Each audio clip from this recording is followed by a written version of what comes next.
The town of Bedford, Massachusetts has roots that go back all the way to 1640, when European settlers first arrived on its land. Since that time, buildings have come and gone in an ever-changing and revolutionizing world, but some homes in Bedford have endured.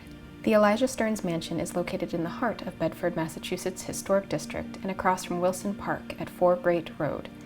The building is part of the Bedford Center Historic District, which was listed on the National Register of Historic Places in 1977.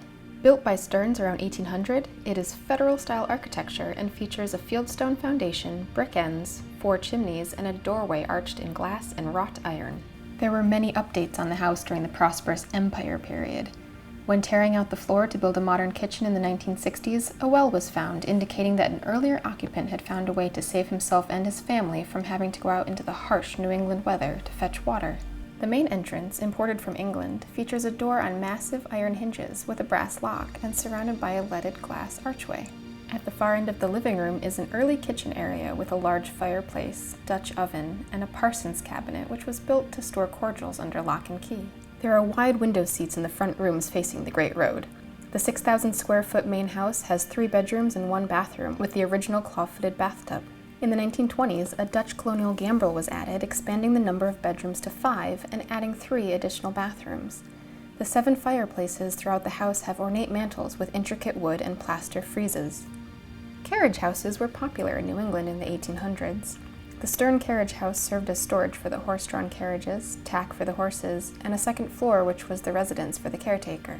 The carriage house was converted to a separate 3-bedroom, 2-bathroom home in the 1960s.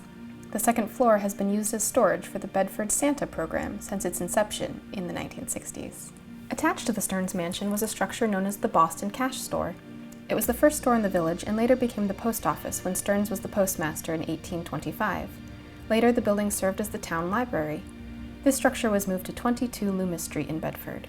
The grounds of the property are landscaped with mature trees and many varieties of rhododendrons. J.R. Comley, florist and landscape gardeners, designed many of the public buildings, rotaries, and medians in Bedford and the surrounding towns. J.R. Comley was the landscaper for owners George and Clara A. Blinn in the 1920s. Comley's grandson, James F. Comley, and his wife, Virginia Comley, bought the house in 1984 and restored much of the original details and palette. James F. Comley still resides in the house.